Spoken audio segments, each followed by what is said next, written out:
जय माता दी दोस्तों, मैं हूं सरिता और मेरे YouTube चैनल पर आप सभी का हार्दिक स्वागत है। ज्योतिष शास्त्र के अनुसार होलाष्टक के अमंगलकारी 8 दिनों में दाम्पत्य जीवन की शुरुआत को पूर्णतः वर्जित माना गया है। इन दिनों में किसी भी तरह के शुभ कार्य करना वर्जित माना गया है। ऐसा कहा जाता है कि अगर इन दिनों किसी का विवाह किया जाए तो ऐसे में वैवाहिक जोड़ा कभी खुश नहीं रह पाता है, उनका दाम्पत्य जीवन ज़्यादा दिन तक नहीं चल पाता है। इसके साथ ही मुंडन, गृह प्रवेश, नए वाहन खरीदना, ये सभी कार्य होलाष्टक के दिनों में नहीं किए जाते हैं। होलाष्टक क्या है, कब से प्रारंभ होकर कब समाप्त होंगे, कौन से काम ऐसे हैं जो होलाष्टक में आप कर सकते हैं। इसके साथ ही अगर आपने होलाष्टक में कोई काम कर लिया है तो उसके अशुभ प्रभाव से कैसे बचा जा सकता है, आज की वीडियो में मैं आपको बताने वाली हूँ। लेकिन वीडियो शुरू करने से पहले अगर आप मेरे चैनल पर नए हैं और अगर अभी तक आपने मेरा चैनल सब्सक्राइब नहीं किया है तो चैनल ज़रूर सब्सक्राइब कर लें, बेल आइकन भी प्रेस कर लें ताकि मेरे चैनल पर अपलोड होने वाली वीडियोज़ की जानकारी आपको सबसे पहले मिल सके। होलाष्टक आखिर होता क्या है दोस्तों, एक रिवाज प्रचलित है हिंदू धर्म में। उसके अनुसार होलाष्टक के पहले दिन होलिका दहन के लिए 2 डंडे स्थापित किए जाते हैं, जिसमें से एक को होलिका और दूसरे को प्रहलाद माना जाता है। हिंदू धर्म की शास्त्रीय मान्यताओं के अनुसार जिस भी क्षेत्र में होलिका दहन के लिए ये डंडे स्थापित कर दिए जाते हैं उस जगह में होलिका दहन तक कोई भी शुभ कार्य करना वर्जित माना गया है, क्योंकि सनातन धर्म में होलिका दहन को अंतिम संस्कार और मृत्यु का सूचक माना गया है। होलाष्टक के बारे में हिंदू धर्म में 2 कथाएं प्रचलित हैं।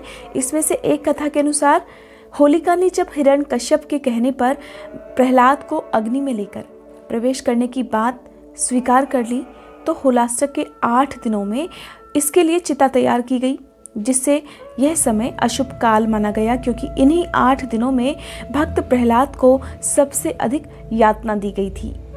9वें दिन जब प्रहलाद जीवित बच गया और होलिका जल गई तब लोगों ने खुशियां मनाई। इस घटना के बाद से होली से पहले ही होलाष्टक मनाया जाता है।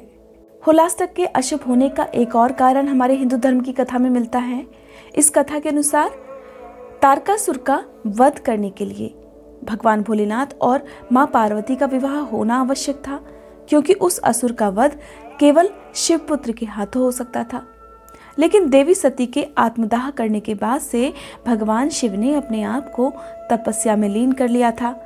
दुखी देवताओं ने भगवान शिव को तपस्या से विमुख करना चाहा और इसके लिए कामदेव और देवी रति को आगे कर दिया। तब कामदेव और रति ने भोलेनाथ की तपस्या भंग कर दी। क्रोधित होकर भोले भंडारी ने कामदेव को अपने तीसरे नेत्र से भस्म कर दिया। जिस दिन यह घटना हुई थी वह फाल्गुन शुक्ल पक्ष की अष्टमी तिथि थी।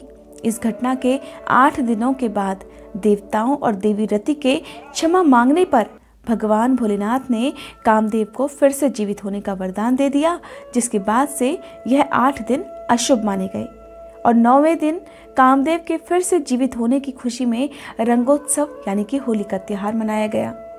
वर्ष 2021 में होलाष्टक प्रारंभ हो रहे हैं 22 मार्च से और समाप्त होंगे 28 मार्च 2021 को। होलाष्टक के दिनों में सभी 9 ग्रह अपने उग्र रूप में होते हैं, इसलिए उनका अशुभ प्रभाव जीवन में देखने को मिल सकता है। कुछ उपाय करने से इन अशुभ प्रभावों से बचा जा सकता है। होलाष्टक के दिनों में ऐसे कौन से उपाय हैं जो आपको करने चाहिए, चलिए जानते हैं। संतान प्राप्ति के लिए अगर उपाय करना चाहते हैं तो होलाष्टक के दिनों में भगवान कृष्ण के बाल स्वरूप लड्डू गोपाल जी की पूजा आपको करनी है। विधि विधान से पूजा पाठ कीजिए और उसके साथ ही आपको हवन भी करना है, जिसमें गाय का शुद्ध घी और मिश्री का इस्तेमाल आपको करना है। अगर आप होलाष्टक के किसी भी एक दिन इस उपाय को कर लेते हैं तो ऐसा करने से जो निसंतान लोग हैं उन्हें संतान प्राप्ति होती है। जीवन में अगर हर तरह की खुशियां पाना चाहते हैं, दाम्पत्य जीवन अगर आप सुखद रखना चाहते हैं तो ऐसे में आप होलाष्टक के सभी दिनों में रोज शाम को हनुमान चालीसा का और विष्णु सहस्त्र नाम का पाठ जरूर करें। ऐसा करने से आपके जीवन के सभी दुख समाप्त हो जाएंगे, आपके जीवन में खुशियां ही खुशियां होंगी। इसके साथ ही आपका दाम्पत्य जीवन भी सुखद रहेगा। अगला उपाय है उन लोगों के लिए जिनका विवाह नहीं हो पा रहा हो। ऐसे में उन्हें इस उपाय को होलाष्टक के किसी भी एक दिन जरूर करना चाहिए। एक एक मुट्ठी 7 अनाज आपको 7 बार अपने सिर के ऊपर से घुमाना है और उनमें हल्दी मिलाकर किसी चौराहे पर रखकर आ जाना है। अगर आपके रखे हुए इस अनाज को कोई जानवर खा लेता है तब आप समझिए कि बहुत जल्द आपकी मनोकामना पूरी होने वाली है। दोस्तों, यह थी जानकारी होलाष्टक के बारे में। उम्मीद करती हूँ ये जानकारी आप सभी को पसंद आई होगी। अगर आपको ये वीडियो पसंद आई हो तो लाइक करने के बाद कमेंट बॉक्स में राधे राधे जरूर लिखिएगा।